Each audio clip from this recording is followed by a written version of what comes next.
Sidang jemaat yang dikasihi Tuhan, sebelum kita masuk dalam ibadah doa, saya mengucapkan selamat sore, Shalom. Sejahtera Tuhan kiranya tetap dilimpahkan kepada kita semua. Mari kita akan tundukkan kepala sejenak, kita serahkan ibadah ini kepada Tuhan. Bapa yang bertahta dalam kerajaan surga, di dalam nama Tuhan Yesus Kristus, Allah sesembahan dan pujaan hati kami, satu-satunya, pada sore malam hari ini Tuhan, kami kembali datang kepadamu, berhimpun, bersekutu, untuk menghadapkan hidup kami, diri kami kepadamu, guna untuk beribadah kepadamu Tuhan. Mari Tuhan Engkau tolong memberikan kekuatan, kemampuan yang dari surga, untuk kami bisa beribadah kepadamu. Sebab kami menyadari kami lemah, kami tidak berdaya, dan kami sangat mendapatkan kekuatan yang dari Allah. Terima kasih Tuhan, ampuni segala kesalahan, kekurangan, kelemahan kami, sucikan hati kami, untuk supaya kami layak di hadapan Engkau. Sekarang Tuhan kami serahkan acara ibadah ini dari awal sampai pada selesainya ke tangan-Mu. Biar Tuhan kiranya memberkati ibadah kami, terutama hadir di tengah-tengah ibadah kami ini Tuhan, untuk menolong kami sekalian Tuhan. Seluruh pelayan-pelayan-Mu yang terkait dalam pelayanan ibadah doa ini kami serahkan ke tangan-Mu. Biar Tuhan juga menolong, memberikan kekuatan, kemampuan kepada kami hamba yang menyampaikan firman-Mu, pelan-Mu yang memimpin pujian, memainkan musik Tuhan. Juga Engkau memberkati semua, dan seluruh sidang jemaat yang ada Tuhan memberkati. Segala pekerjaan setan yang coba mengganggu, merintangi dalam ibadah ini, ya Tuhan kami serahkan ke tangan-Mu, dan kami panggil nama yang penuh kuasa untuk mengusirkan segala pekerjaan setan itu di dalam nama Tuhan Yesus Kristus, darah Kristus yang berkuasa. Terima kasih Tuhan, terima kasih memberikan kekuatan baru kepada kami semua. Terima kasih, kami sambut ibadah ini di dalam nama Tuhan Yesus Kristus. Haleluya, amin. Puji Tuhan, saudara sekalian, mari kita menyiapkan diri kita, menyiapkan hati kita, untuk kita bisa beribadah kepada Tuhan. Dan kita siapkan hati kita untuk kita memuji nama Tuhan. Dari buku NR 296, Pandanglah Yesus. NR 296, Pandanglah Yesus.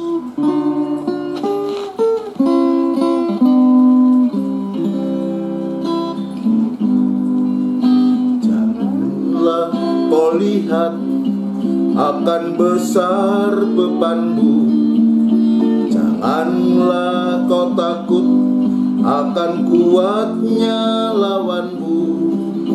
Jangan engkau khawatir akan kebutuhanmu, letakkan semua di bawah kakinya. Pandanglah Yesus Tuhanmu, pandanglah Yesus Tuhanku. Pandang Yesus, Dia Raja, Dia Allahku. Dialah Gembala yang setia, Dia sanggup menolongmu. Dalam Dia ada jawaban bagimu. Janganlah kau lihat akan besar bebanmu, janganlah kau takut akan kuatnya lawanmu. Jangan engkau khawatir akan kebutuhanmu, letakkan semua di bawah kakinya. Pandanglah Yesus Tuhanmu, pandanglah Yesus Tuhanku. Pandang Yesus, Dia Raja, Dia Allahku. Dialah Gembala yang setia, Dia sanggup menolongmu. Dalam Dia ada jawaban bagimu. Pandanglah Yesus Tuhanmu, pandanglah Yesus Tuhanku. Pandang Yesus, Dia ya Raja, ya Allahku. Dialah Gembala yang setia, Dia sanggup menolongmu. Dalam Dia ada jawaban bagimu. Dalam Dia ada jawaban bagimu. Haleluya. Puji Tuhan, saudara sekalian yang dikasihi Tuhan. Ya, biar kita di hari-hari ini hanya memandang kurbannya Kristus. Kalau kita melihat keadaan, melihat besarnya beban yang kita hadapi, maka tentu kita tidak akan berdaya. Dan itu sebabnya biarlah kurban Kristus ini, salib Kristus ini satu-satunya yang di hari-hari ini untuk kita bisa menghadapkan diri, yang membuka mata kita untuk kita memandang kepada Dia saja. Biar kekuatan yang dari salib itu nyata dalam kita. Di saat kita lemah, maka di situ kekuatan Kristus itu akan menjadi nyata dalam kehidupan kita. Mari kita akan lanjutkan pujian kita, ya, untuk kita mempersiapkan diri mendengarkan firman Allah dari buku Psalm nomor 43. Ya, layaklah Allah disembah. Memang Dia satu-satunya Allah yang layak untuk disembah. Ya, dari buku Psalm nomor 43, layaklah Allah disembah.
Kepala, kita siapkan hati kita untuk kita mendengarkan firman Tuhan. Benar Tuhan, Hanya Engkaulah satu-satunya Allah sesembahan kami yang patut dipuja, puji, dan disembah. Tidak ada Allah lain Tuhan. Itu sebabnya Tuhan, sekarang kami akan mempersiapkan hati kami ya Tuhan untuk kehadiran-Mu lewat firman-Mu. Dan itu sebabnya Tuhan, sucikan hati kami, pikiran, pandangan, dan angan-angan kami, untuk supaya hati kami, rumah kehidupan ini menjadi tempat kediaman-Mu, untuk Engkau tidak muak terhadap kami, tidak jijik terhadap kami. Dan itu sebabnya sucikan hati kami, untuk supaya kami boleh beribadah sesuai dengan kehendak daripada Engkau sendiri Tuhan. Terima kasih, urapi firman-Mu dan urapi kami sekalian dalam pengurapan yang datangnya dari Engkau sendiri Tuhan. Terima kasih gereja-gereja lain yang bersamaan beribadah semacam di tempat ini ya Tuhan, dimanapun hamba-hamba-Mu saat ini bekerja melayani Engkau Tuhan bersama sidang jemaat-Mu ya Tuhan. Engkau juga menolong, memberkati seperti Engkau memberkati kami di sini. Pengurapan yang sama juga Engkau nyatakan kepada hamba-hamba-Mu semua Tuhan. Terima kasih Bapa, terima kasih. Hamba berserah diri kepadamu.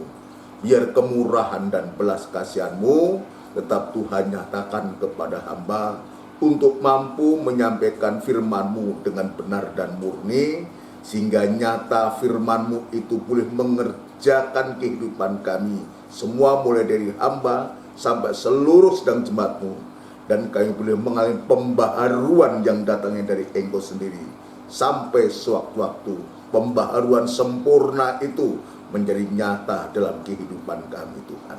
Terima kasih Tuhan, terima kasih. Demikian pula kami menyerahkan seluruh sidang jemaat-Mu yang saat ini berada di rumah mereka masing-masing, yang sedang mempersiapkan diri juga untuk mendengarkan firman-Mu. Tuhan, memberikan damai sejahtera-Mu, memberikan ketenangan, terutama memberikan hati yang merindukan Engkau selalu Tuhan, seperti Maryam yang selalu merindukan perkataan-Mu. Terima kasih Tuhan, terima kasih. Sekarang kami sambut firman-Mu di dalam nama Tuhan Yesus Kristus. Haleluya, amin. Puji Tuhan, saudara sekalian yang dikasihi Tuhan. Sekali lagi sebelum lanjut dalam pemberitaan firman Tuhan, saya mengucapkan selamat sore, shalom. Sejahtera Tuhan kiranya tetap dilimpahkan kepada kita semua. Kita bersyukur, kita berterima kasih sore hari ini kembali Tuhan ya memungkinkan kita semua. Tuhan sudah menggerakkan hati kita semua untuk kita bisa berkumpul, beribadah kepada Tuhan lewat ibadah doa ini. Dan kita tahu bahwa ibadah doa ini merupakan suatu puncak dari ibadah. Puncak dari ibadah, ibadah doa ini hasil dorongan dari ibadah PA maupun ibadah raya, mendorong kehidupan kita. Kita disucikan lewat ibadah yang baik ibadah raya maupun ibadah PA ini didorong untuk kita. Penyucian itu mendorong kehidupan kita untuk kita bisa menyerahkan diri kepada Tuhan, untuk kita bisa menyembah kepada Tuhan. Penyembahan, pengertian dari doa penyembahan itu adalah proses perobekan daging. Jadi berdoa atau menyembah itu baik itu di gereja maupun saya pribadi, atau saudara bisa praktekkan bagaimana kalau tengah malam saudara itu harus berdoa, pagi-pagi bangun pagi harus berdoa, berlutut menyembah. Maka itu merupakan suatu peperangan yang luar biasa. Roh ngantuk itu selalu ada untuk kita bisa menyembah kepada Tuhan. Namun demikian, biarlah Tuhan itu yang akan memberikan pertolongan. Daging ini lemah, hati berkendak, daging itu lemah. Tetapi biar roh Tuhan itu selalu berkobar-kobar dalam hati kita, membangkitkan semangat kita untuk kita dibawa oleh Tuhan masuk dalam proses perobekan daging, sampai sewaktu-waktu daging itu betul-betul terobek dan kita bisa melihat kemuliaan Tuhan. Ini yang Tuhan tunjukkan kepada kita. Mari kita akan masuk dalam pemberitaan firman Tuhan. Ya, setelah Tuhan itu berkehendak untuk tinggal diam di dalam rumah kehidupan kita, dan kemarin kita sudah menjelaskan dalam ibadah minggu maupun ibadah PA, ya Tuhan berkehendak, Dia mau untuk tinggal dalam rumahnya, dan rumahnya itu adalah kehidupan kita. Yang Tuhan tunjukkan bahwa rumah Allah itu adalah kudus, yaitu kamu. Jadi Tuhan menginginkan supaya kekudusan itu, kekudusan bukan karena kita kudus, kita ini hanya dikuduskan oleh firman Allah, ya kita kudus oleh karena firman Allah itu yang menguduskan kita. Lewat pengajaran firman Allah ini menyentuh hati kita, ya mengoreksi kita, menyatakan kekurangan kita, dan ketika kekurangan kita dinyatakan oleh Tuhan, dan kita menyadari dan kita mohon ampun kepada Tuhan, maka Tuhan itu mengampuni kita dan Dia menyucikan kehidupan kita. Nah, di saat kehidupan itu kudus, maka disitulah kehidupan itu akan menjadi tempat kediaman Tuhan. Ya, menjadi tempat kediaman Tuhan. Dan Alkitab mengatakan dalam Imamat, dan Tuhan tidak akan muak melihat kita. Dia tidak jemu, tidak jenuh, tidak jemu melihat kita. Ya, Dia tidak jijik melihat atau mendengar doa-doa kita, ibadah kita. Tapi Dia betul-betul berkenan kalau ibadah kita atau penyembahan kita itu seperti apa yang Tuhan kehendaki. Itu sebabnya Dia meletakkan kemah sucinya, dan Dia hadir tengah-tengah kemah suci itu untuk supaya betul-betul anak-anak Tuhan, orang-orang percaya, orang yang beribadah kepadanya, Tuhan sebutkan, aku akan menjadi Allahnya dan dia akan menjadi umatku. Puji Tuhan, hasil daripada Allah itu diam atau tinggal dalam hati kita adalah, kita kemarin sudah mendengar tapi tidak mengapa, sedikit kita untuk mengulangi, yaitu kita yang pertama, damai sejahtera itu ada. Tuhan akan memberikan damai sejahtera di negeri. Ya, dan sehingga kita bisa beristirahat dengan baik, tidak dikejutkan oleh apapun juga.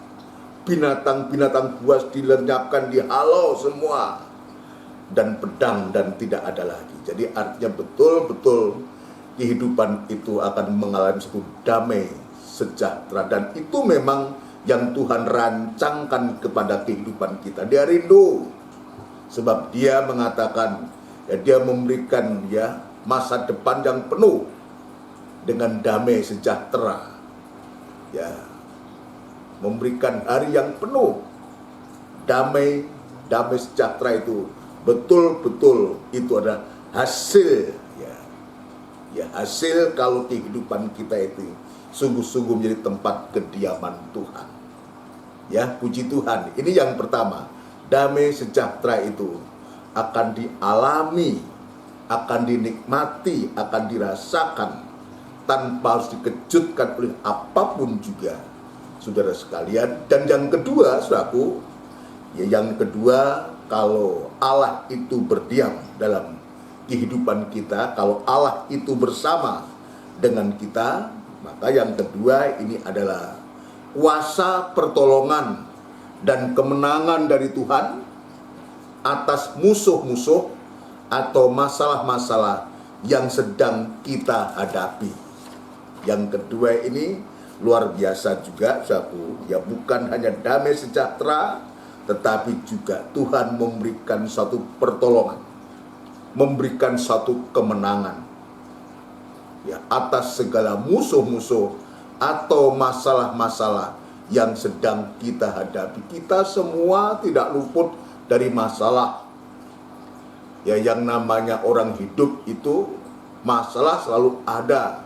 Entahkah itu masalah pribadi yang menyangkut kesehatan kita, yang menyangkut banyak hal, masalah nikah kita, rumah tangga kita, saudara sekalian, atau anak-anak kita, saudara sekalian, atau kalau sudah sepuh itu menyangkut soal kesehatan. Inilah masalah-masalah. Tetapi kita yakin, saudara sekalian, kalau Allah itu bersama dengan kita, Dia diam dalam hati kita, maka Tuhan yang akan menolong dan memberikan kemenangan kepada kita. Artinya kita bisa mengatasi, diberikan kemampuan untuk bisa mengatasi ya segala masalah yang sedang kita hadapi, ya.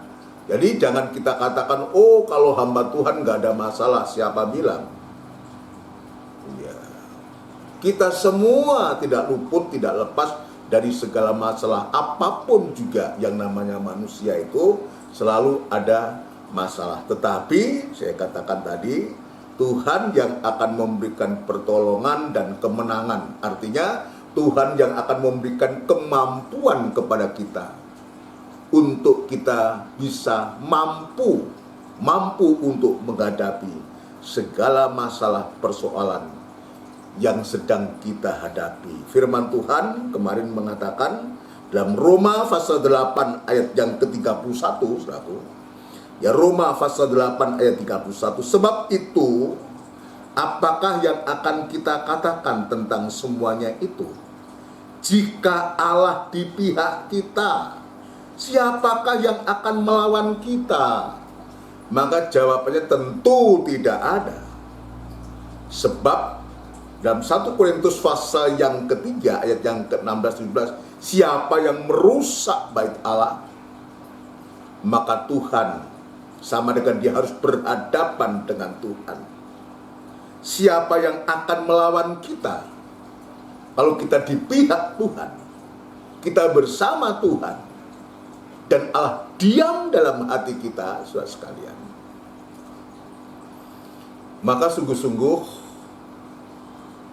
ya, apapun yang bisa melawan kita, dia harus berhadapan dengan Tuhan. Sebab Allah itu tinggal, Allah itu manunggal dalam kehidupan kita, Allah itu ada dalam rumah hati kita. Jadi jawabannya, siapakah yang akan melawan kita? Tidak ada.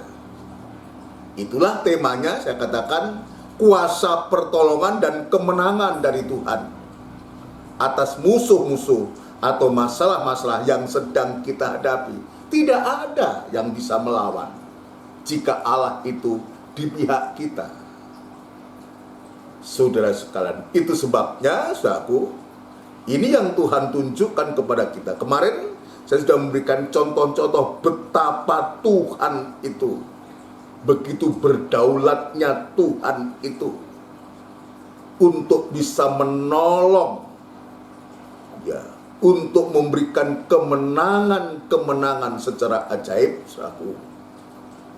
Yang saya ceritakan tentang bagaimana Israel di saat mengambil jalan buntu, tidak ada jalan, tapi Tuhan membuka jalan dengan cara Tuhan mengatakan, angkat tongkatmu dan belah laut Tiberau ini.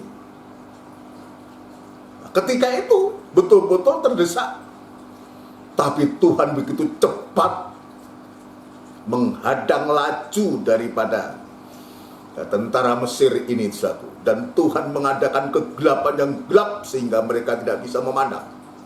Sampai semalaman penuh, sampai Israel betul-betul menyeberang laut Kolsom itu, laut Tiberau itu, sampai di seberang, satu. Dan setelah itu Tuhan katakan, turunkan tangan itu, dan kembali air itu kembali dan mengubur seluruh pasukan Israel, pasukan Mesir, saudara. Fir'aun dan tentara terkubur, saudara sekalian, binasa semua. Inilah yang kemenangan yang Tuhan nyatakan, yang tidak bisa dipikirkan oleh manusia. Ya, ini Tuhan sudah ditunjukkan atas musuh. Nah, kepada kita juga demikian.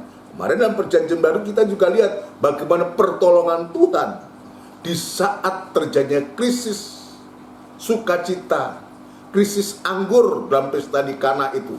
Dan Tuhan ada di sana. Dan Tuhan sudah mengerjakan pertolongan sehingga pesta nikah itu tidak sampai dipermalukan. Tuhan juga menjadikan air itu menjadi anggur. Saudara sekalian, air yang untuk pembahasuan itu Tuhan jadikan menjadi anggur. Lalu mujizat yang lain, yang kedua yang Tuhan kerjakan, dan masih banyak mujizat-mujizat lagi, saudaraku. Anak dari pegawai istana yang mati, dan Tuhan ada. Dan Tuhan mau untuk menyembuhkan atau menghidupkan anak ini. Dan Tuhan katakan, anakmu hidup. Ya, seperti apa yang dikatakan oleh Tuhan. Sama halnya waktu dia mengatakan dalam pesta di Kana, isilah tempayan-tempayan ini penuh dengan air. 6 tempayan diisi dengan air. Pelayan-pelayan mengisi. Setelah diisi penuh semua, Tuhan katakan, cedoklah. Dicedok. Dan ketika dirasakan itu, sudah berubah menjadi anggur. Demikian pula ketika dia katakan kepada anak yang mati, anakmu hidup, maka di saat itu juga anak itu hidup. Lalu yang kedua, sudah didusung, sudah dalam usungan, tinggal untuk dibawa ke kubur, saudara. Pemuda di Nain, saudara. Anak seorang janda. Ya, kemarin saya sudah menjelaskan, janda ini orang yang tidak punya suami. Harapan satu-satunya kepada anak di saat suaminya ada, harapannya kepada suaminya. Suaminya tidak ada, maka anak laki-laki satu-satunya inilah harapan dari ibu janda ini. Tapi dia mati, tidak bisa diharap. Tapi Tuhan memberikan pengharapan. Dengan Tuhan menyentuh itu, dan anak itu hidup kembali dan bisa berkata-kata, dan dikembalikan kepada orang tua. Orang tua yang tadinya tidak ada harapan, yang berputus asa oleh karena keadaan itu, kembali Tuhan menunjukkan mujizatnya, keajaibannya, pertolongan dan kemenangan, sehingga sukacita itu ada dalam keluarga itu. Bahkan yang ketiga, orang mati yang ketiga, Lazarus sudah 4 hari berada dalam kubur itu. Dan Marta pun mengatakan, ketika Tuhan katakan, buka batu itu.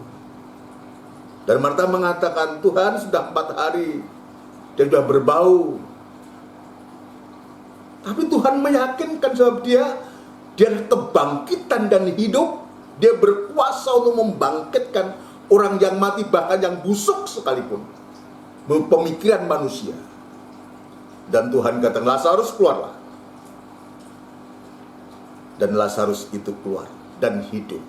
Inilah yang Tuhan tunjukkan. Pertolongan dan kemenangan yang Tuhan tunjukkan kepada kita. Kalau betul-betul Allah itu di pihak kita, saudara sekalian, maka kita yakin bahwa Tuhan itu tidak pernah membiarkan kita. Dan ayat mengatakan, Paulus mengatakan, pencobaan-pencobaan yang kamu hadapi itu adalah pencobaan-pencobaan biasa yang tidak melebihi kekuatan manusia. Allah itu setia. Ini dibaca, saudaraku. Ya, ini dibaca. Nanti kita kembali kepada Roma pasal 8. Kita baca, saya teringat ayat itu, 1 Korintus pasal yang ke-10, ini tidak asing buat kita, ya, tetapi tidak mengapa. Ayat yang ke-13, ya, ayat yang ke-13, Roma pasal yang ke-10 ayat yang ke-13.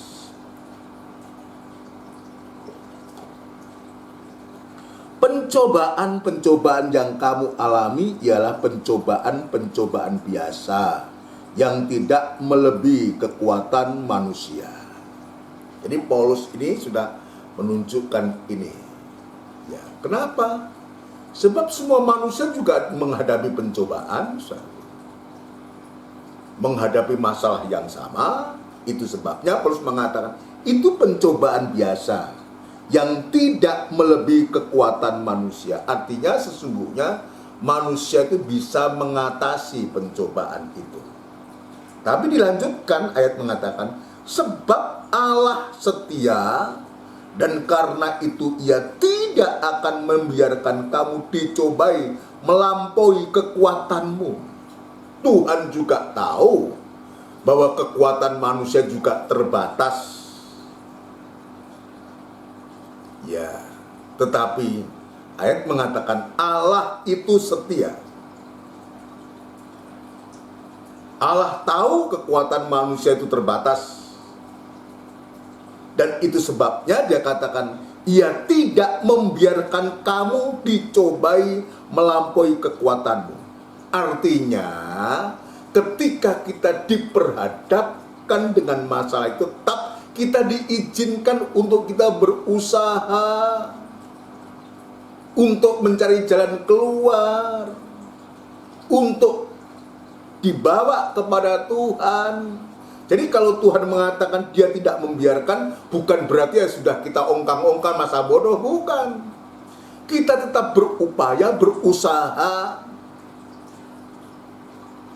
Ketika kita berusaha, ketika kita berupaya, di situ peran Tuhan itu ada. Dia tidak membiarkan, artinya dia ada, dia mengawasi, dia menyertai, dia memberikan pertolongan kepada kita. Untuk apa? Pada waktu kamu dicobai, ia akan memberikan kepadamu jalan keluar. Nah ini kita lihat. Dia tidak membiarkan, tapi dia juga memberikan jalan keluar. Tapi kita juga diizinkan, kita juga harus ada usaha, upaya untuk kita berusaha. Dan Tuhan nanti akan membuka pintu, membuka jalan pertolongan, memberikan kepadamu jalan keluar. Itulah jalan pertolongan dan kemenangan, sehingga kamu dapat menanggungnya.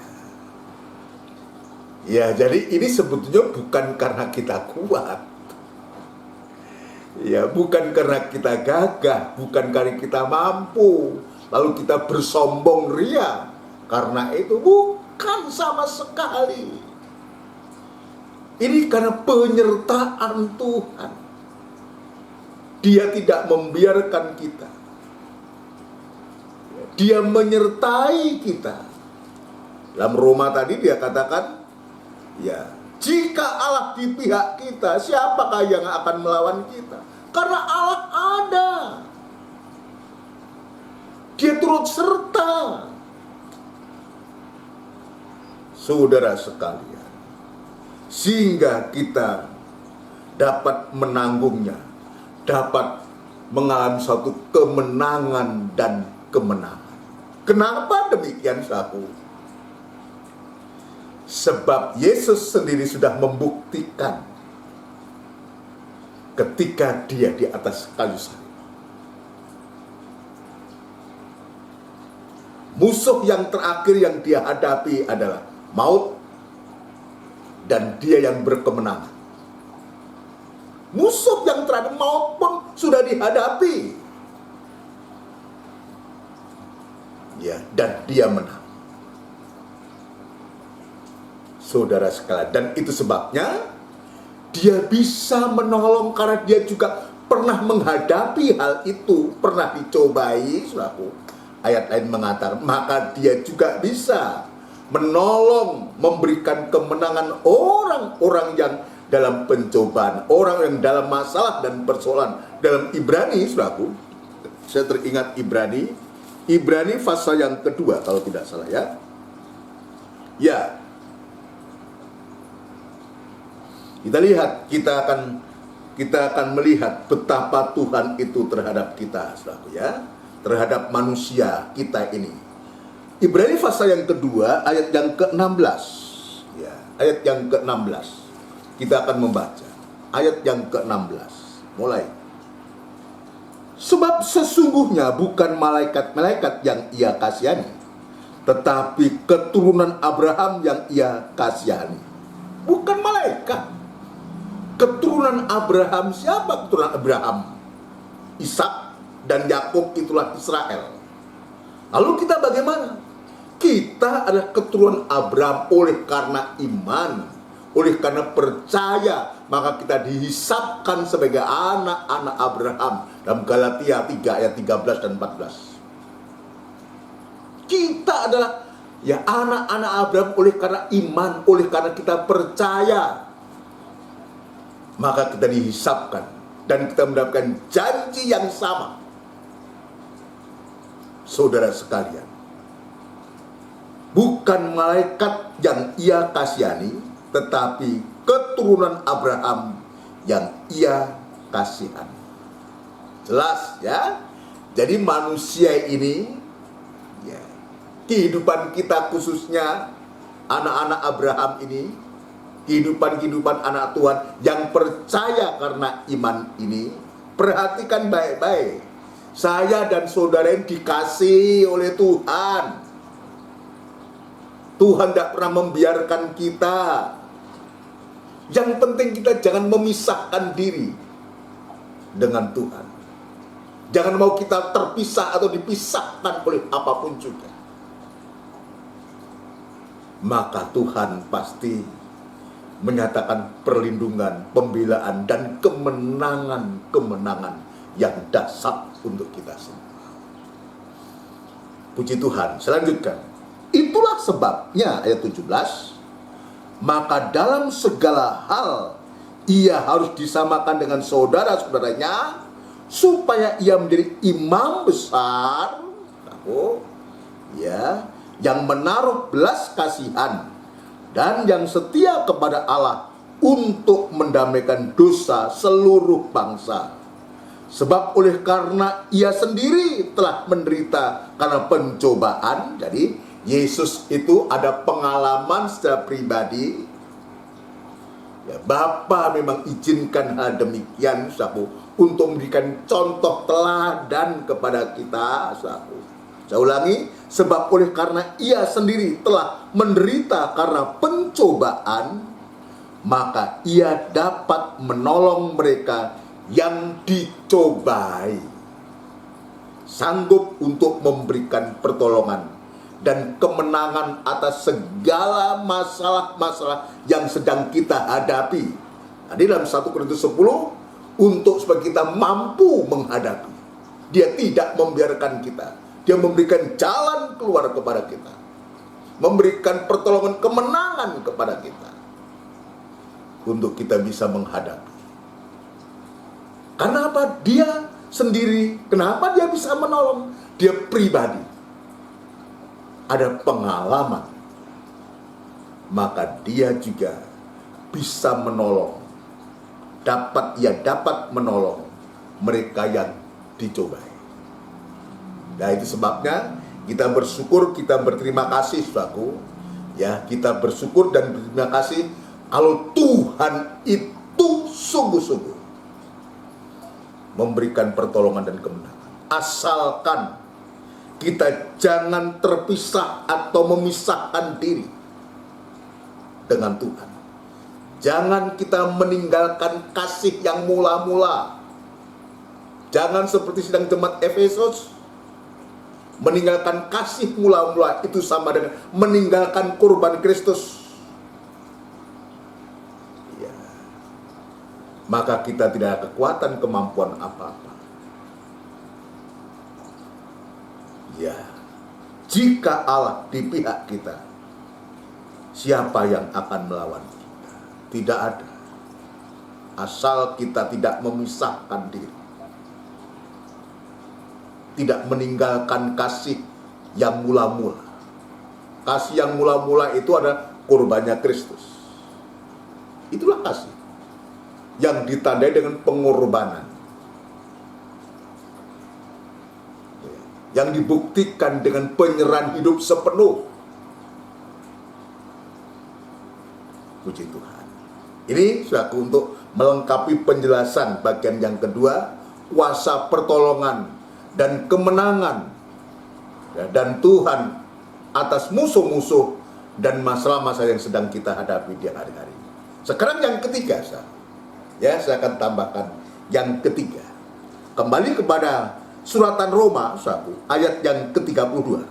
Tadi dikatakan, jika Allah di pihak kita, siapakah yang akan melawan kita? Ya, kemenangan ada di pihak kita. Sekarang selanjutnya, ia yang tidak menyayangkan anaknya sendiri, perhatikan, ya, ia yang tidak menyayangkan anaknya sendiri, tetapi yang menyerahkannya bagi kita semua, bagaimanakah mungkin ia tidak mengaruniakan segala sesuatu kepada kita bersama-sama dengan Dia? Yang ketiga ini adalah Tuhan mampu, ya. Yang ketiga, yang pertama damai sejahtera, yang kedua kuasa pertolongan dan kemenangan dari Tuhan atas musuh-musuh atau masalah-masalah yang sedang kita hadapi, dan yang ketiga, ayat yang baru kita baca tadi, Tuhan mampu memberikan segala sesuatu yang menjadi keperluan kita di dalam korban Kristus. Bagaimanakah mungkin ia tidak mengaruniakan segala sesuatu kepada kita bersama dengan Dia? Itu sebabnya tadi saya mengatakan, kalau kita tidak terpisahkan, tidak memisahkan diri, dan tetap membiarkan Tuhan itu berdiam, menyatu dengan kita, saudara sekalian, maka Tuhan itu Tuhan yang luar biasa. Masalah persoalan Tuhan selesaikan, maka sekarang apa yang menjadi keperluan atau menjadi kebutuhan kita, itu Tuhan juga akan cukupkan, akan berikan kepada kita. Tuhan mampu memberikan segala sesuatu yang menjadi keperluan kita. Jadi Tuhan mampu loh. Bukan kita yang mampu. Kita kadang-kadang lupa. Kita merasa mampu, merasa bisa, dan kita mengatakan, ini hasil pekerjaanku. Kalau aku nggak bekerja, iya memang harus bekerja. Tapi bukan semata-mata itu. Kalau Tuhan tidak membuka jalan, mau apa? Saudara sekalian, kalau Tuhan menutup pintu, tidak ada seorang pun yang bisa membuka. Itu sebabnya jangan saya dan kita menjadi sombong karena itu. Siapapun kita. Ya, kalau sekarang kita dicukupkan oleh Tuhan, dan kita bisa merasakan, menikmati berkat-berkat Tuhan, ini bukan karena kita yang luar biasa. Karena Tuhan.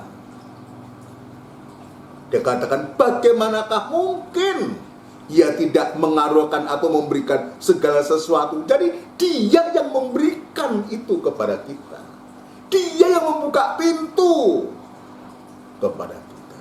Nah, sebaliknya saudara sekalian, ayat ini jangan kita gunakan menjadi alasan, kan Tuhan kan yang akan memberi segala sesuatu.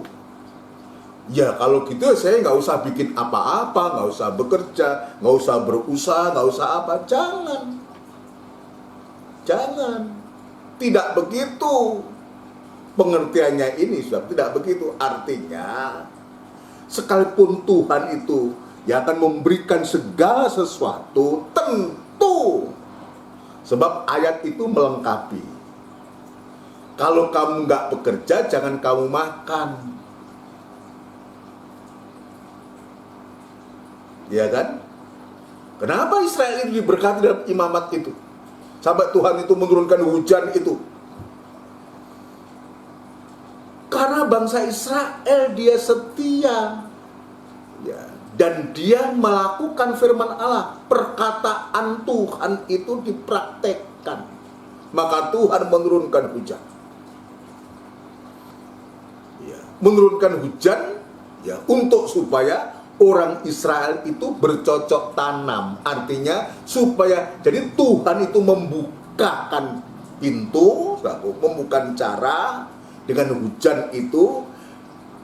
Bukan Tuhan nggak bisa mengerjakan ladang, tapi untuk apa orang Israel?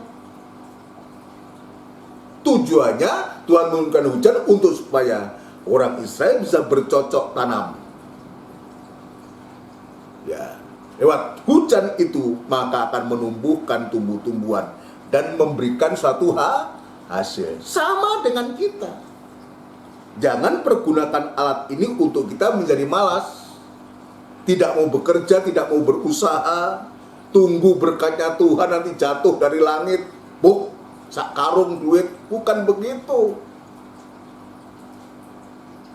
Contohnya siapa? Waktu Tuhan itu menciptakan langit dan bumi dan segala isinya sudah komplit, saudara.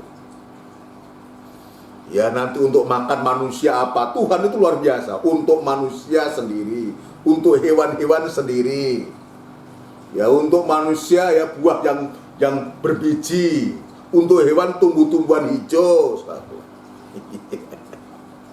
Begitu Tuhan itu. Coba kita lihat dalam kitab Kejadian, kalau kita amati.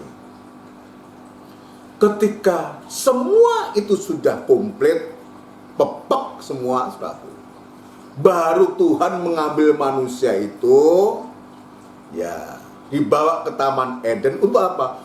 Untuk mengusahakan dan untuk merawat taman itu. Artinya apa? Manusia Adam Hawa itu diberikan kesempatan untuk bekerja, untuk menjaga, untuk merawat. Artinya dia harus bekerja. Nah, itu sebabnya saya kita mengingatkan semua. Ya, ayat ini jangan menjadi alasan untuk kita tidak berkegiatan. Ya. Sebab ayat yang lain mengatakan, kalau kamu tidak bekerja, jangan engkau makan.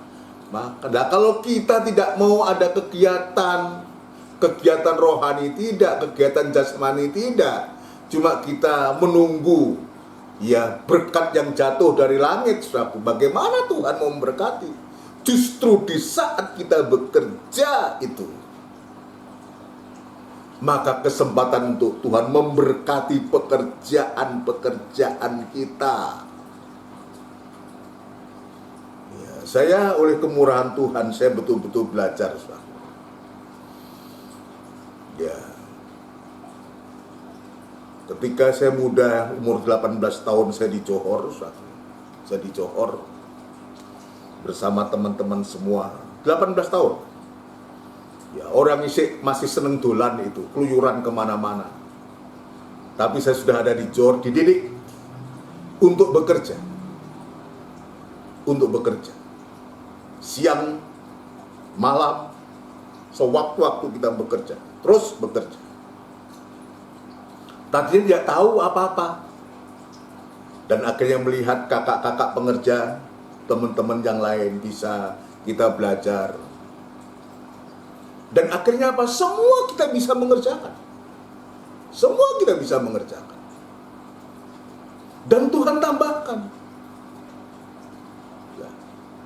Barang siapa yang mempunyai, dia akan diberi. Setiap kali kita belajar ini, Tuhan tambahkan.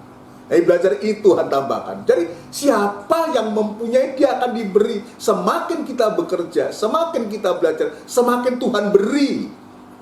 Bukan hanya beri karunia, tapi Tuhan beri berkatnya juga. Semakin kita giat, semakin kita diberkati oleh Tuhan.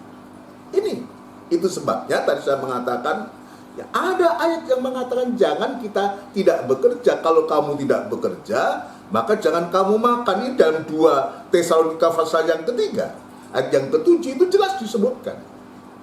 Saya akan memberikan contoh-contoh betapa orang itu diberkati oleh karena dia bekerja. memberikan satu atau dua contoh, saudaraku ya. Satu contoh juga boleh. Kenapa demikian, saudaraku? Sebab firman Tuhan Yesus ini juga mengatakan, Bapa itu masih bekerja sampai sekarang ini. Bapa di surga itu. Dia mengatakan, makananku adalah, ya, dalam Injil Yohanes ayat pasal yang keempat, coba kita membaca, ya. Injil Yohanes pasal yang keempat, apa yang dikatakan Yesus ini, ya. Ayat yang ke-34. Kata Yesus kepada mereka, makananku ialah melakukan kehendak Dia yang mengutus aku dan menyelesaikan pekerjaannya.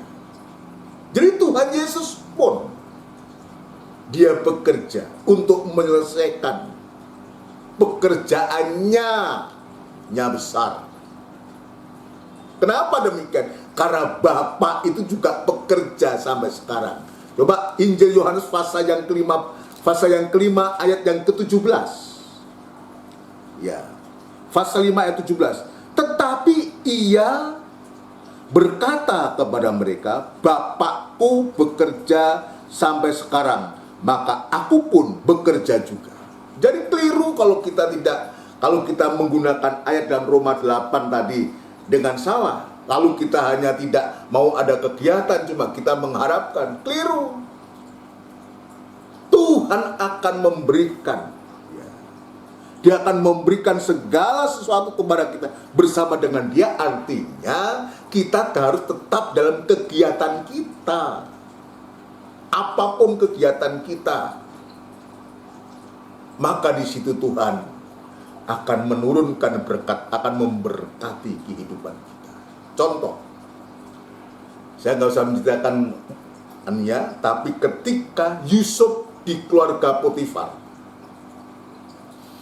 ini contoh kehidupan yang bekerja dan diberkati Tuhan dan akhirnya dipakai oleh Tuhan luar biasa. Yusuf, dia seorang budak. Ya kalau sekarang pembantu begitu, kira-kira suatu asisten atau apa, pembantu atau pekerja atau budak, sebab dia memang budak belian suatu. Ya, lalu dia datang di keluarga Potifar. Tapi kita lihat suatu, betapa Yusuf ini yang masih muda, begitu giatnya dia. Dia seorang yang bertanggung jawab. Karena apa? Karena orang tuanya ketika itu sudah mengajari dia untuk bisa bertanggung jawab, untuk menggembalakan kambing domba ayahnya. Saudara sekalian, ketika dia masih bersama ayah dan saudaranya, yang memang cerita yang dia akhirnya dijual suatu, dan sekarang dia tinggal di keluarga Potifar. Tuhan memberkati lewat pekerjaan-pekerjaan yang dikerjakan oleh Yusuf. Jadi ini, saudaraku, ini membuka hati saya, mata hati saya untuk mengerti supaya setiap kita jangan sampai nganggur. Jangan sampai nganggur. Kalau kita nganggur, berkat dari mana? Tetapi kalau kita ada kegiatan, terutama kegiatan rohani, gunakan kegiatan untuk kita bekerja.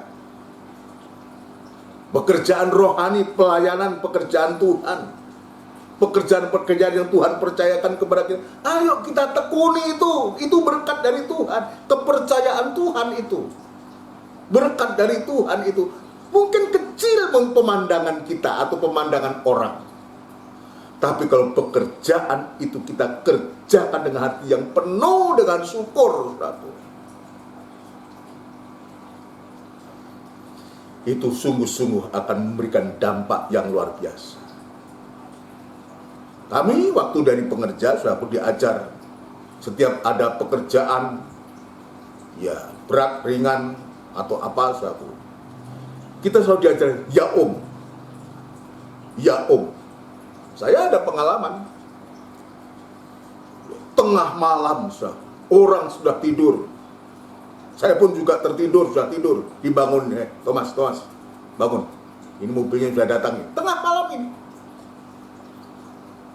Kami belajar taat. Bangun, kita turun. Nyuci mobil. Saat itu selaku Om Yu masih ada. Om Yu datang juga. Om Yu datang ikut-ikut juga nyemprot mobil saya yang lalu, yang saya memberikan kotorannya. Ini kita diajar, kami belajar. Ya, kalau saya menceritakan ini, saya ada pengalaman dalam hal ini. Sejak umur 18 tahun sudah di Johor, saudara. Bayangkan sudah berapa tahun sampai sekarang. Tetap di Johor sampai hari ini. Tahun 84 saya mulai masuk Johor, sekarang ya 84, sekarang 2021. Saudara. Coba saudara sekalian. 37 tahun, saudara. Ya sampai belauan Johor. Tapi tidak mengapa buat Tuhan. Ya nggak apa-apa, nggak masalah. Bekerja dan bekerja. Dari situ Tuhan berkati. Sama dengan Yusuf ini di keluarga Potifar. Ayo kita baca. Ya, sebelum kita masuk dalam doa bersama, ayo kita baca. Ini memberikan contoh ini, saudara ya. Kejadian pasal yang ke-39. Ya, Kejadian pasal 39. Ini contoh untuk kita. Tuhan memberkati melalui pekerjaan-pekerjaan, mencukupkan segala sesuatu dari pekerjaan yang Tuhan percayakan kepada kita. Pasal yang ke-39. Kejadian pasal yang ke-39 ayat yang pertama. Adapun Yusuf telah dibawa ke Mesir, tadi prosesnya dia dijual, dia macam-macam, saudaraku. Ya, sekarang sudah Adapun Yusuf telah dibawa ke Mesir, dan Potifar seorang Mesir. Dibawa ke Mesir, dan Potifar seorang Mesir, pegawai istana Fir'aun, kepala pengawal raja, membeli dia dari tangan orang Ismail yang telah membawa dia ke situ. Jadi dia dibeli sebagai budak. Tapi kita lihat, kita jangan melihat Yusuf, ya dia seorang budak. Jangan kita lihat. Tapi bagaimana sekalipun dia seorang budak yang dibeli, tapi dia bekerja. Tetapi Tuhan menyertai Yusuf. Ini yang saya ingin tunjukkan. Dia orang baik, dia orang benar,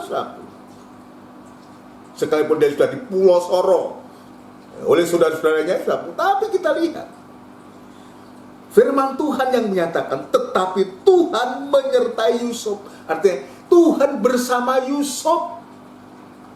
Siapa yang bisa lawan?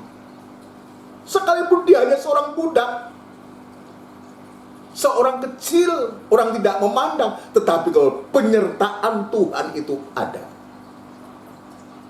Ini yang membedakan. Kita lihat. Tetapi Tuhan menyertai Yusuf, sehingga ia menjadi seorang yang selalu berhasil dalam pekerjaannya. Jadi itu Tuhan luar biasa. Menyertai dan memberkati. Buktinya apa? Dia katakan, ya, tetapi Tuhan menyertai Yusuf sehingga ia menjadi seorang yang selalu berhasil dalam pekerjaannya. Tuhan memberkati pekerjaan-pekerjaan yang dikerjakan oleh Yusuf. Maka tinggallah ia di rumah tuannya, orang Mesir itu. Setelah dilihat oleh tuannya bahwa Yusuf disertai Tuhan dan bahwa Tuhan membuat berhasil segala sesuatu yang dikerjakannya, maka Yusuf mendapatkan kasih tuannya dan ia boleh melayani dia. Kepada Yusuf diberikan kuasa atas rumahnya dan segala miliknya diserahkannya pada kekuasaan Yusuf. Menjadi orang yang bisa dipercaya. Mulai dari sini, jangan kita memikirkan Yusuf jadi Perdana Menteri, orang kedua setelah Fir'aun. Jangan pikirkan itu dulu. Tapi bagaimana dia kesetiaannya.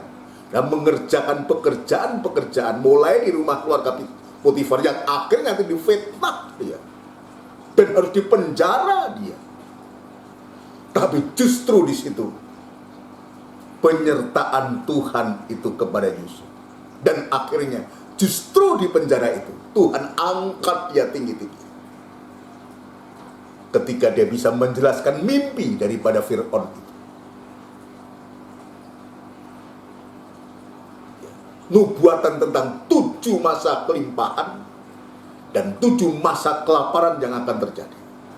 Dan akhirnya kita bisa lihat yang bisa mengatasi ini oleh pertolongan Tuhan, Yusuf ini yang dipercaya untuk mengatasi masa-masa kelaparan itu. Saya akan lanjutkan lebih dulu, saudaraku ya. Maka Yusuf mendapatkan kasih tuannya, dan ia boleh melayani dia. Kepada Yusuf diberikan kuasa atas rumahnya, dan segala miliknya diserahkannya pada kekuasaan Yusuf. Sejak ia memberikan kuasa dalam rumahnya dan atas segala miliknya kepada Yusuf, Tuhan memberkati rumah orang Mesir itu karena Yusuf. Ya, ingat, Potifar dan keluarga diberkati oleh Tuhan karena Yusuf, orang benar ini, orang yang setia ini, orang yang penuh tanggung jawab ini, yang setia dengan pekerjaannya. Hanya pelayan rumah, tapi dia bisa dipercaya. Ya, sehingga berkat Tuhan ada atas segala miliknya, baik yang di rumah maupun yang di ladang dan seterusnya. Ini mulainya dari situ. Jadi Tuhan memberkati itu caranya lewat pekerjaan-pekerjaan yang Tuhan percayakan kepada kita. Jangan tadi saya mengatakan kita menggunakan ayat menjadi alasan, kan Tuhan akan mencukupkan segala kebutuhan kita. Lalu kita tidak berbuat apa-apa, cuma goyang kaki saja. Toh nanti akan berkat turun dari langit kok, jatuh, drop, uang sak karung atau apa, beras sak kintal atau apa. Wah, bukan begitu. Sejak Adam dan Hawa, Tuhan ingin untuk supaya Adam mengusahakan dan merawat Taman Eden. Sekarang loncat kepada zamannya Yusuf. Yusuf pun juga diberkati oleh karena dia bekerja. Ya, itu sebabnya kepada kita juga Tuhan pesankan lewat Rasul Paulus tadi saya tunjukkan dalam 2 Timotius pasal yang ketiga ayat yang ke-7. Ya, 2 Tesalonika, maafkan. 2 Tesalonika pasal yang ketiga. 2 Tesalonika pasal yang ketiga ayat yang ke-7, saudara sekalian. Ya, 2 Tesalonika pasal yang ketiga ayat yang ke-7. Rasul Paulus memberikan satu nasihat ya kepada perikopnya, berdoa dan bekerja. Perikopnya pasal 3, 2 Tesalonika pasal yang ketiga ayat yang ke-7. Sebab kamu sendiri tahu. Jadi ini sebelum dia memberikan nasihat kepada jemaat Tesalonika ini, Paulus juga bersaksi. Dia juga ada pengalaman di samping dia memberitakan Injil, saudara. Ya, dalam 1 Timotius pasal 2, 1 Tesalonika pasal 2, dia nanti juga mencatat itu. Dia mencatat itu, saudara. Tapi kita baca ini dulu. Ya, sebab kamu sendiri tahu bagaimana kamu harus mengikuti teladan kami. Karena kami tidak lalai bekerja di antara kamu. Jadi betul-betul hamba Tuhan pun juga harus bisa menjadi contoh. Ya, jangan menjadi seorang hamba Tuhan, jadi gembala hanya bisa memerintah. Tidak. Paulus ini ya contoh yang baik, ya, contoh untuk saya bisa mencontoh.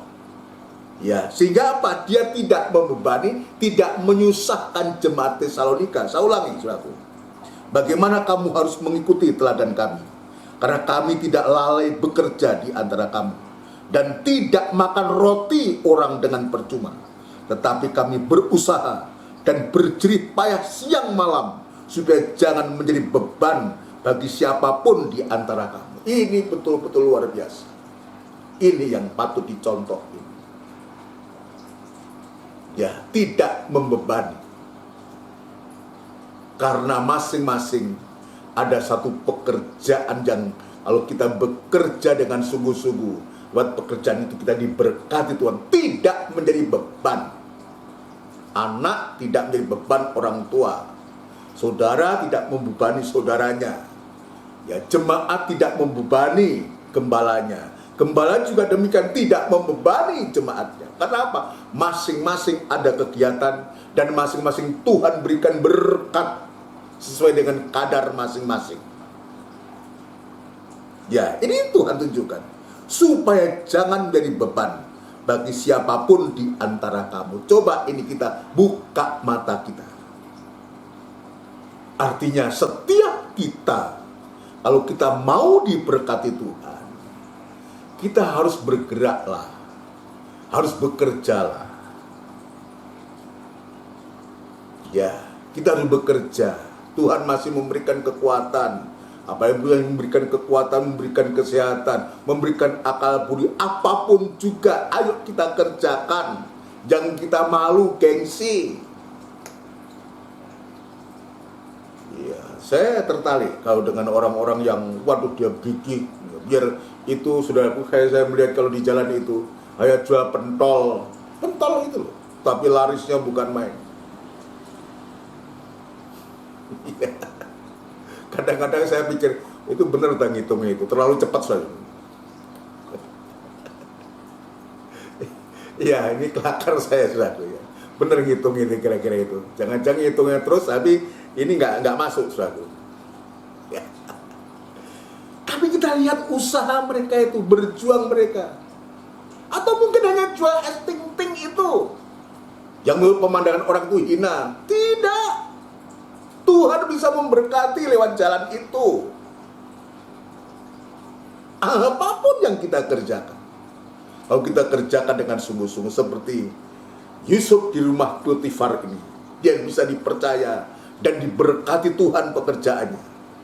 Keluarga Potifar diberkati oleh Tuhan karena Yusuf ini, karena penyertaan Tuhan terhadap Yusuf ini.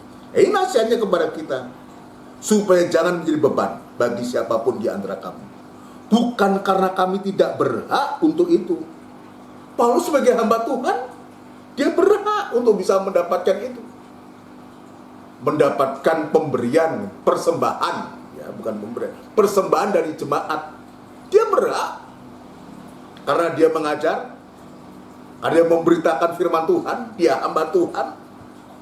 Ya, bukan karena kami tidak berhak untuk itu, melainkan karena kami mau menjadikan diri kami teladan bagi kamu, supaya kamu mengikuti. Coba ini contoh, saudaraku. Saya belajar dari sini. Menjadi hamba Tuhan yang tidak hanya memerintah, tidak hanya berharap, tapi justru bisa memberikan teladan. Setidaknya kita tidak membebani. Dia ada hak. Paulus sebagai hamba Tuhan ada hak.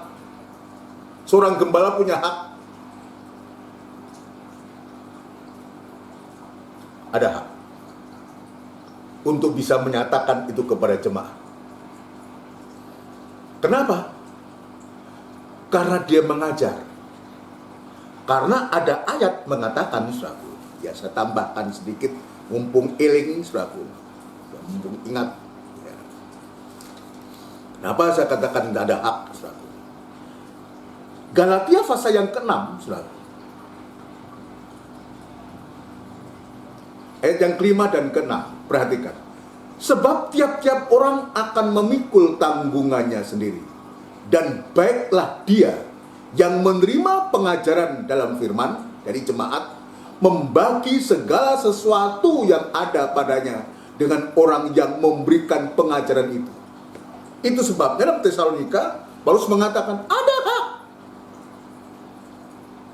tapi dia tidak menggunakan hak, dia tidak menuntut. Karena apa? Karena jemaat yang menerima pengajaran firman. Tadi jelas tegas mengatakan membagi segala sesuatu yang ada padanya dengan orang yang memberikan pengajaran. membagi segala sesuatu. Dengan kata lain, sebetulnya hamba Tuhan itu ada hak, ada bagian dari apa yang dimiliki oleh jemaat. Tapi Paulus ini teladan yang baik. Dia tidak mau membebani. Dia tidak mau menuntut, tapi dia mau menjadi teladan. Ya, ayat 10. Sebab juga waktu kami berada di antara kamu, kami memberi peringatan ini kepada kamu. Jika seorang tidak mau bekerja, janganlah ia makan. Kami katakan ini karena kami dengar bahwa ada orang yang tidak tertib hidupnya dan tidak bekerja, melainkan sibuk dengan hal-hal yang tidak berguna dan seterusnya. Artinya apa? Kembali kepada tema kita, Tuhan itu mampu memberikan segala sesuatu yang menjadi keperluan kita di dalam kurban Kristus, asalkan kita juga mau berusaha, mau bekerja, dan Tuhan akan menurunkan berkat itu bersama kurbannya Kristus itu. Apa yang sedang kita butuhkan di hari-hari ini, lewat ibadah ini dan ibadah doa ini, biar mata hati kita dibuka oleh Tuhan. Ya, untuk kita bisa mengerti. Kalau memang ada kekeliruan selama ini, biar kita menjadi sadar. Bekerjalah apapun yang kita bisa kerjakan. Tuhan akan memberkati lewat pekerjaan itu. Gak apa-apa orang katakan hina. Gak usah gengsi, gak usah malu. Tuhan bisa memberkati. Yusuf itu dia budak kok. Tapi karena dia setia dan bertanggung jawab, akhirnya dia menjadi Perdana Menteri. Dipercaya untuk bisa menghidupi seluruh orang Mesir dan negara-negara sekitar, termasuk dari Kanaan, yaitu keluarganya sendiri datang ke Mesir. Dia yang mencukupi lewat pertolongan Tuhan. Maka Tuhan juga bisa melakukan itu. Bagaimana mungkin? Tadi disebutkan, ya, bagaimana mungkin Alkitab mengatakan, ya, dia tidak memberikan kita segala sesuatu bersama dia. Artinya dia pasti akan memberikan, mencukupkan apa yang sedang kita butuhkan di hari-hari. Amin, saudara sekalian. Puji Tuhan, biar kita nyatakan kasih kita kepada Tuhan. Jika Tuhan izinkan, nanti kita akan teruskan hari Minggu Raya, suatu. Ya, kita nyatakan kasih kita kepada Tuhan. Kita buktikan kasih kita kepada Tuhan. Ya, kita mau untuk supaya menjadi kehidupan yang diberkati Tuhan. Ada bahagia, ada pertolongan Tuhan, tapi juga ada berkat Tuhan. Puji Tuhan. Kita akan lakukan pujian dari buku NR, saudara. Dari buku NR, saudara sekalian, NR nomor 72. NR nomor 72. Aku mengasihi Engkau Yesus. NR 72.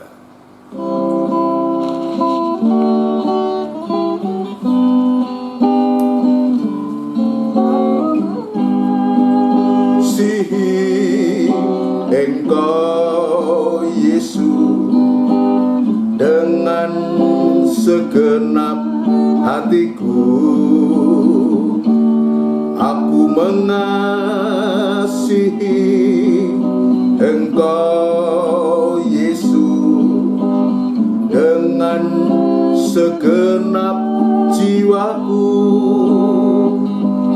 Ku renungkan firman-Mu siang dan malam, ku pegang perintah-Mu dan ku lakukan. Engkau tahu ya Tuhan, tujuan hidupku hanyalah untuk menyenangkan hati-Mu. Haleluya.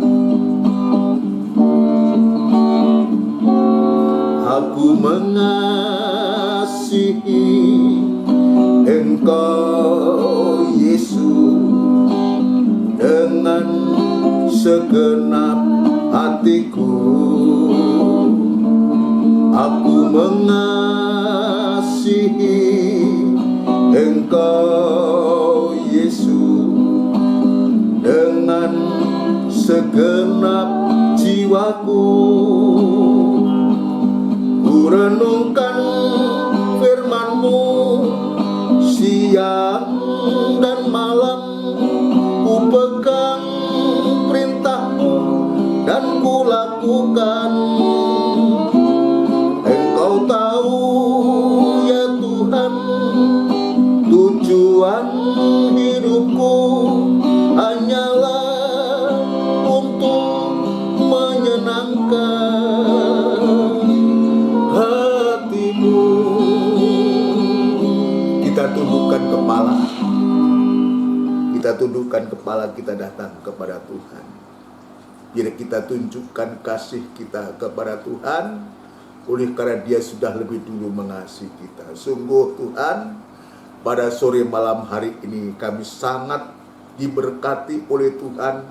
Kami sangat mendapatkan lawatan dari Tuhan, mendapat nasihat dan didikan dari Engkau Tuhan lewat firman-Mu. Biar membuka hati kami, dan biarlah firman-Mu yang sudah kami dengar senantiasa kami renungkan siang dan malam Tuhan, untuk supaya kami bisa mengerti apa yang menjadi kehendak-Mu. Ketika kami boleh merenungkan firman-Mu, kami boleh menyadari Tuhan, jika Tuhan temukan kekurangan kami, bila Tuhan kami bawa kepadamu, mohon kemurahan-Mu kembali, untuk kami siap untuk diberkati Tuhan lewat pekerjaan-pekerjaan yang Tuhan percayakan kepada kami, baik itu pekerjaan rohani maupun pekerjaan jasmani untuk kebutuhan hidup kami. Tuhan, kami yakin Engkau tidak pernah berubah dulu dan sekarang dan untuk selama-lamanya. Jika Engkau memberkati Yusuf, maka Engkau juga pasti memberkati kami semua Tuhan. Terima kasih Tuhan untuk firman-Mu,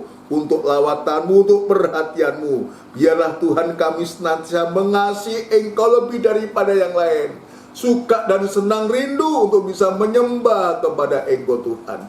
Terima kasih Bapa, terima kasih untuk lawatan-Mu pada malam hari ini. Terima kasih Tuhan, terima kasih. Di dalam nama Tuhan Yesus Kristus kami alaskan doa dan sembahyang kami. Haleluya. Amin. Puji Tuhan, saudara sekalian. Demikian rangkaian ibadah kita dan ibadah doa ini. Tuhan sudah memberkati kita.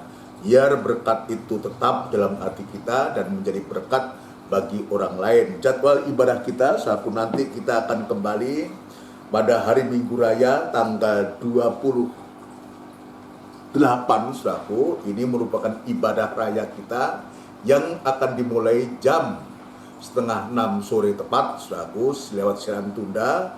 Dilanjutkan nanti ibadah PA hari Rebunya ya jam 5:30 sore tepat. Juga hari Kemisnya seperti sekarang ini ya kita juga jam 5:30 sore tepat mulai ibadah doa dan penyembahan mestinya ya. Puji Tuhan, Tuhan sudah menolong kita. Kita ingat, kita perhatikan jam-jam ibadah kita. Nanti kita akan berdoa untuk kita semua, seluruh yang jemaat. Kita bawa dalam doa saudara Teddy, saudaraku dari Trirejo, kemarin lusa yang mengalami kecelakaan kendaraan, saudaraku, dan sempat dioperasi. Ya, sekarang masih ada di rumah sakit DR Sutomo atau Karangjangan, sudah dioperasi dan sudah siuman atau sadar, saudaraku. Sebelumnya sempat tidak sadar, saudaraku ya. Tapi tadi pagi saya ke Trirejo ya untuk saya bincang-bincang dengan mamanya, ya. Mamanya ini adalah kakak dari Tante D, ya, Tante Ade, ya. Jadi mamanya kakak dari Tante Ade. Jadi sepupu dengan Mas Febi dan saudara saya yang lain, ya. Kita doakan supaya Tuhan menjamah, menolong, mengampuni dan memulihkan kembali, ya, sehat kembali. Ya, dia ada istri, ada 3 anak, saudaraku. Ya, biar Tuhan tolong. Mari kita akan tundukkan kepala, kita akan berdoa buat kita semua. Bapa di surga, dalam nama Tuhan Yesus Kristus, tidak putus-putusnya kami mengucapkan syukur dan terima kasih kepadamu Tuhan untuk lawatanmu pada malam hari ini. Biarlah Tuhan berkat yang ada yang sudah Engkau berikan kepada kami tersimpan dalam hati kami dan menjadi iman dan sungguh-sungguh membuka hati kami untuk kami mempraktekkan firman-Mu Tuhan. Terima kasih untuk berkat firman-Mu Tuhan, bahwa kami untuk kami setia kepadamu. Biarlah kami tetap tidak terpisahkan dengan Engkau Tuhan, sebab kami menyadari jika kami memisahkan diri dengan Engkau, maka tidak ada pembelaan, perlindungan, dan pemeliharaan. Tetapi sebaliknya Tuhan, kalau kami boleh tetap bersama Engkau, Engkau bersama kami, maka damai sejahtera, pertolongan, dan kemenangan, bahkan berkat itu boleh melimpah dalam kehidupan kami. Terima kasih Tuhan. Kami berdoa untuk seluruh sidang jemaat-Mu, mulai dari anak-anak sampai yang paling sepuh sekalipun Tuhan, Engkau lawat saat ini dimanapun mereka berada, di rumah mereka masing-masing, yang ada di tempat pekerjaan, Engkau juga ada di sana.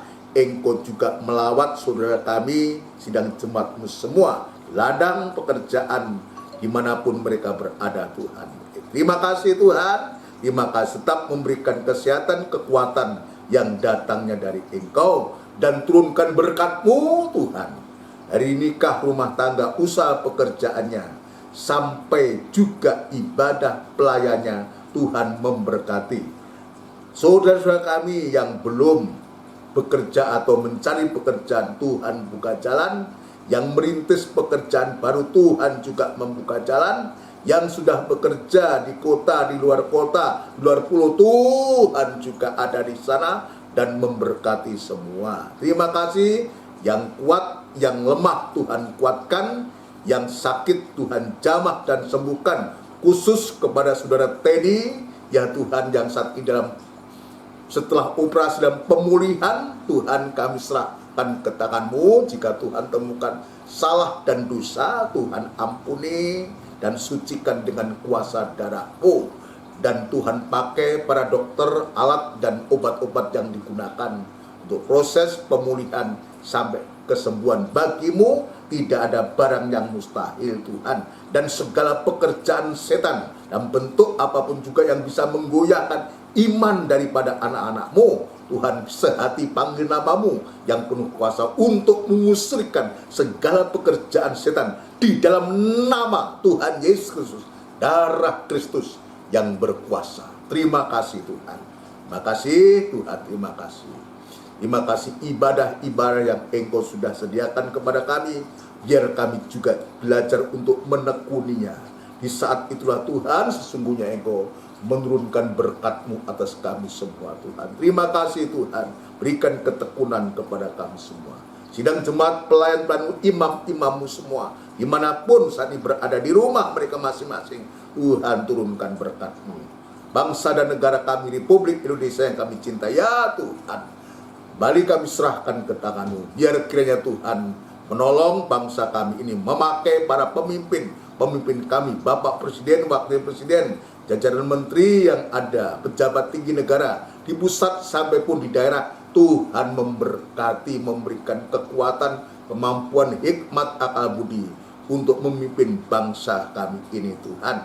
Terima kasih terutama dalam menghadapi pandemi Corona ini Tuhan. Terima kasih Bapak, berikan damai sejahtera-Mu, jauhkan dari perselisihan, pertempuran, peperangan apapun juga, dan sebaliknya biar damai sejahtera nyata, dan kami tetap meyakini sewaktu-waktu mereka juga lebih percaya bahwa Yesus itu satu-satunya Tuhan dan Juru Selamatnya. Terima kasih Bapa di surga. Terima kasih, sebentar kami akan berpisah. Tuhan kiranya menolong, menyertai, melindungi, memberkati kami semua. Terima kasih Tuhan, terima kasih.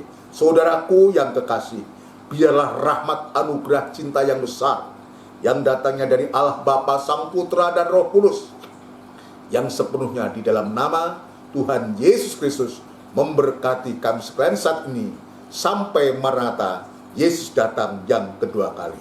Terima kasih Tuhan. Di dalam nama Tuhan Yesus Kristus kami alaskan doa dan sembahyang kami. Haleluya. Amin. Puji Tuhan. Selamat malam. Tuhan memberkati kita semua.